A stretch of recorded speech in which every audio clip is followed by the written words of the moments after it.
This is the audiobook for Haruki Murakami, Norwegian Wood. Chapter 1. I was 37th end, strapped in my seat, as the huge 747 plunged through dense cloud cover on approach to Hamburg Airport. Cold November rains drenched the earth, lending everything the gloomy air of a Flemish landscape. The ground crew in waterproof, a flag atop a squat airport building, a BMW billboard.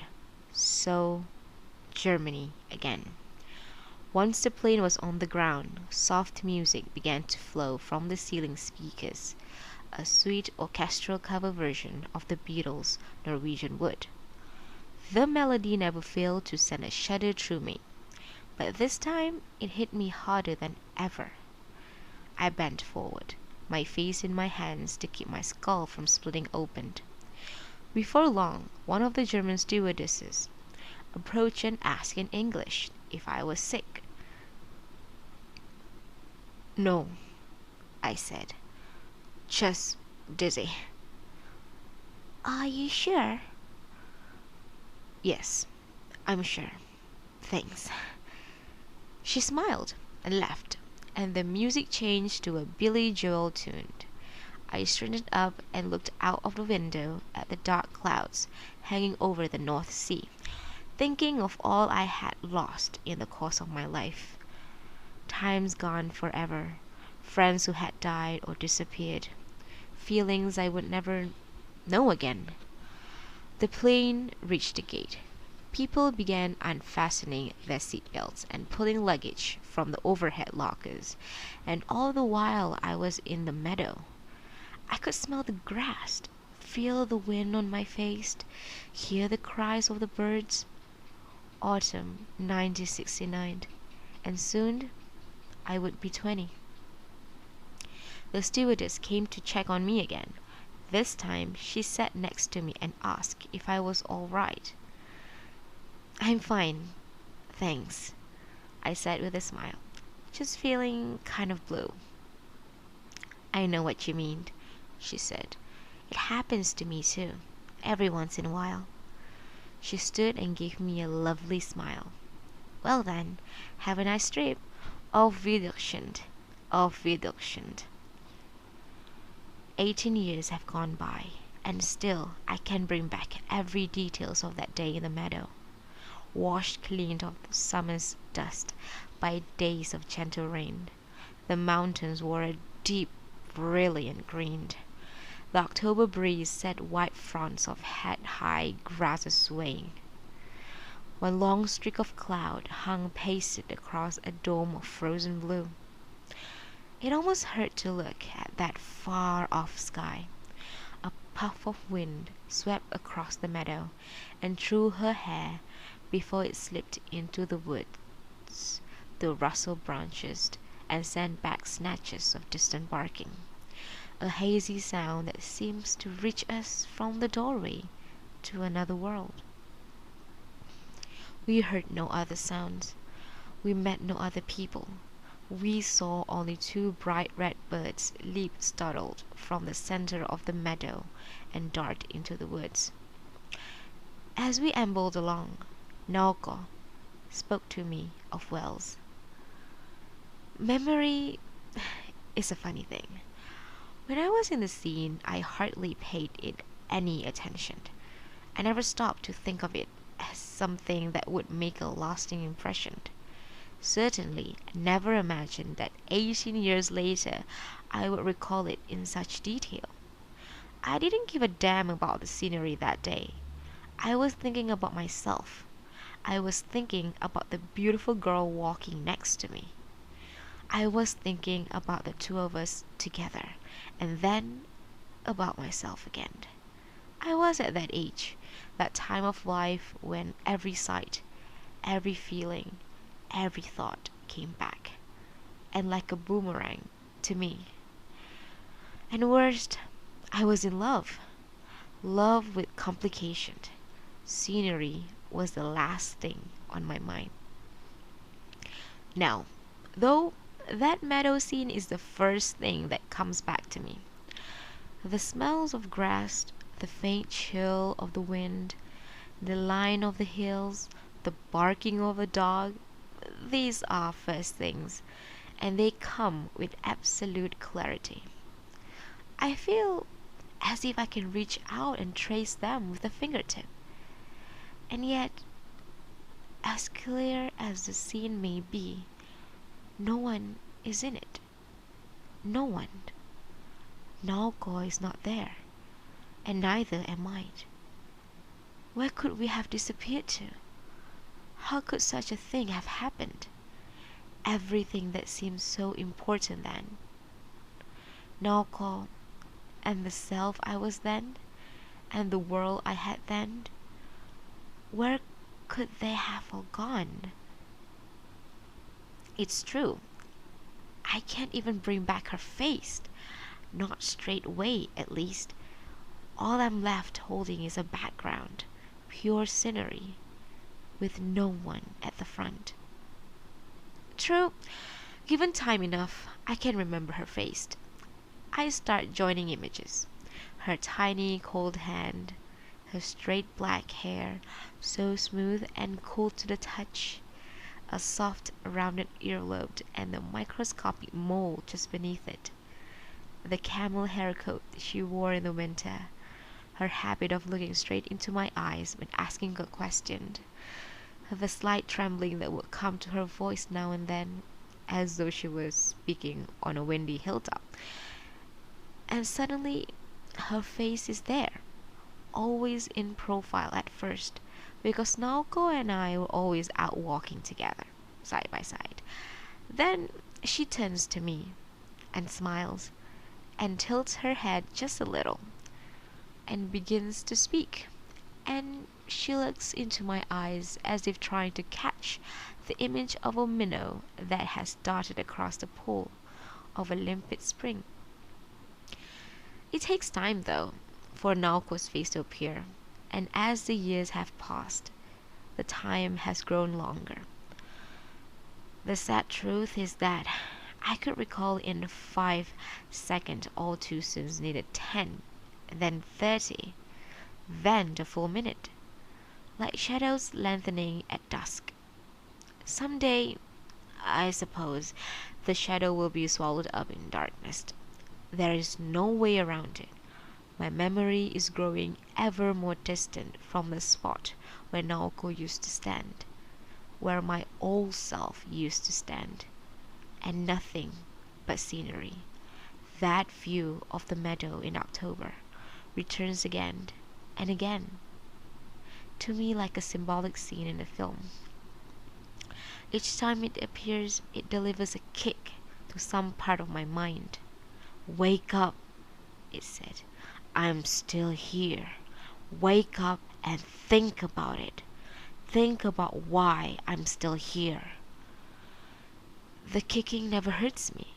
There's no pain at all, just a hollow sound that echoes with every kick. And even that is bound to fade one day.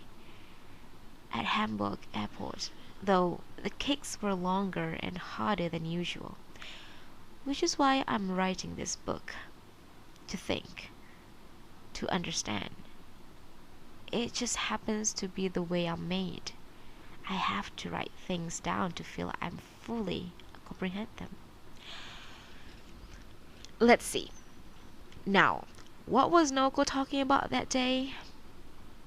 Of course, the field, well, I had no idea whether there was such a well. It might have been an image or a sign that existed only inside Naoko, like all the other things she used to spin into existence in her mind in those dark days. Once she had described it to me, though, I was never able to think of that meadow scene without the well. From that day forward, the image of a thing I had never laid eyes on became inseparably fused to the actual scene of the field that lay before me. I can describe the well in minute detail. It lay precisely on the border where the meadow ended and the woods began, a dark opening in the earth, a yard across, hidden by grass. Nothing marks its perimeter. No fence, no stone curb, at least not one that rose above ground level. It was nothing but a hole, a wide open mouth. The stones of its color had been weathered and turned into a strange, muddy white. They were cracked, and chunks were missing, and a little green lizard slithered into an open seam. You could lean over the edge and peer down to see nothing. All I knew about the well was its frightening depth. It was deep beyond measuring, and crammed full of darkness, as if all the world's darknesses had been boiled down to their ultimate density. It's really, really deep, said Naoko, choosing her words with care. She would speak that way sometimes, slowing down to find the exact word she was looking for. but no one knows where it is, she continued. The only thing I know for sure is that it's round here somewhere. Hands thrust into pockets of her tweed jacket, she smiled at me as if to say, "It's true." "Then it must be incredibly dangerous," I said. "A deep well, but nobody knows where it is. You could fall in and that's be the end of you." "The end! Ah!" Splat! Finished. Things like that must happen. They do. Every once in a while. Maybe once in 2 or 3 years. Somebody disappears all of a sudden and they just can't find him. So then people around here say, "Oh, he fell in the field well." Not a nice way to die. No, it's a terrible way to die, said Naoko, Brushing a cluster of grass seed from her jacket. The best thing would be to break your neck, but you probably just break your leg and then you couldn't do a thing. You'd yell at the top of your lungs, but nobody would hear you. And you couldn't expect anyone to find you, and you have centipedes and spiders crawling all over you. And the bones of the ones who died before are scattered all around you. And it's dark and soggy, and high overhead there's this tiny, tiny circle of light, like a winter moon. You die there in this place, little by little, all by yourself. Yuck! Just thinking about it makes my flesh creep, I said. Somebody should find the thing and build a wall around it. But nobody can find it, so make sure you don't go off the path. Don't worry, I won't. Naoko took her left hand from her pocket and squeezed my hand. Don't you worry, she said. You'll be okay. You could go running all around here in the middle of the night and you'll never fall into a well. And as long as I stick with you, I won't fall in, either. Never? Never. How can you be so sure? I just know, she said, increasing her grip on my hand and walking along in silence. I know these things. I'm always right. It got nothing to do with logic. I just feel it. For example, when I'm really close to you, like this, I'm not the least bit scared. Nothing dark or evil could ever tempt me. Well, that's the answer, I said. All you have to do is stay with me like this all the time. Do you mean that? Of course. Naoko stopped short. So did I. She put her hands on my shoulder and peered into my eyes. Deep within her own pupil, a heavy black liquid swirled in a strange whirlpool pattern. Those beautiful eyes of hers were looking inside me for a long, long time.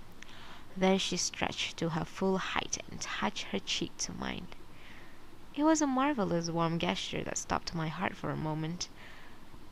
Thank you. My pleasure, I answered. I'm so happy you said that. Really happy, she said with a sad smile. But it's impossible.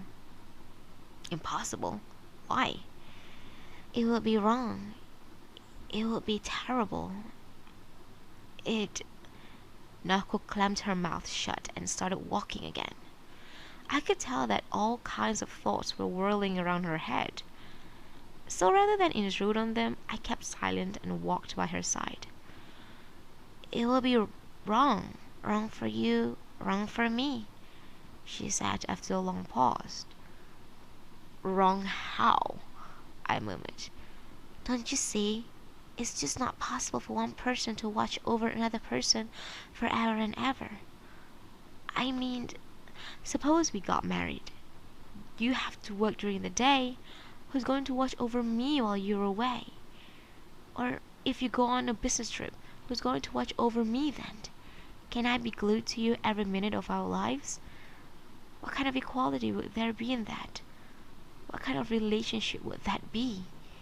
Sooner or later, you get sick of me. You've wondered what you were doing with your life, why you were spending all your time babysitting this woman.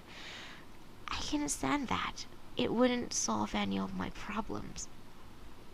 But your problems are not going to continue for the rest of your life, I said, touching her back.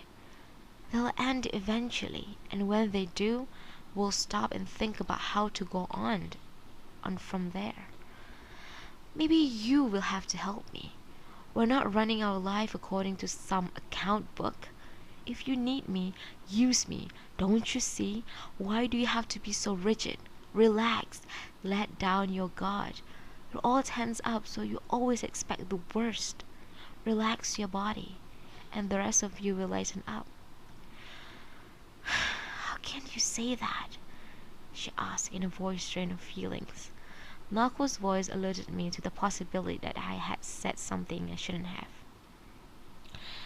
Tell me how you could say such a thing, she said, staring at the ground beneath her feet. You're not telling me anything I don't know already. Relax your body, and the rest of you will lighten up. What's the point of saying that to me? If I relax my body now, I'll fall apart. I've always lived like this, and it's the only way I know how to go on living. If I relax for a second, I never find my way back. I'll go to places, and the pieces will be blown away. Why can't you see that? How can you talk about watching over me if you can't see that? I said nothing. I'm confused. Really confused. And it's a lot deeper than you think. Deeper, darker, colder. But tell me something. How could you have slept with me that time? How could you have done such a thing? Why didn't you just leave me alone? Now we were walking through a frightful silence of a pine forest. A desiccated corpses of cicadas that had died at the end of the summer littered the surface of the path, crunching beneath our shoes. As if searching for something we've lost, Naoko and I continued slowly along the path. I'm sorry, she said, taking my arm and shaking her head. I didn't mean to hurt you. Try not to let what I said bother you. Really, I'm sorry. I was just angry at myself. I suppose I don't really understand you yet, I said. I'm not all that smart. It takes me a while to understand things, but if I do have the time, I will come to understand you better than anyone else in the world. We come to a stop and stood in the silent forest listening. I tumbled a pine cone and cicadas shell with my toe cap, then looked up at the patches of skies showing through the pine branches. Hands in pockets, Naoko stood there thinking, her eyes focused on nothing in particular. Tell me something, Toru, she said. Do you love me? You know I do. Will you do me 2 favors? You can have up to 3 wishes, madame. Naoko smiled and shook her head. No, 2 will do. One is for you to realize how grateful I am that you came to see me here. I hope you understand how happy you've made me. I know it's going to save me if anything will. I may not show it, but it's true. I'll come see you again, I said. And what is the other wish? I want you to always remember me. Will you remember that I existed? And that I stood next to you here, like this? Always, I said. I'll always remember. She walks on without speaking. The autumn light filtering through the branches danced over the shoulders of her jacket. A dog barked again, closer than before. Naoko climbed a small mound, walked out of the forest, and hurried down a gentle slope. I followed 2 or 3 steps behind.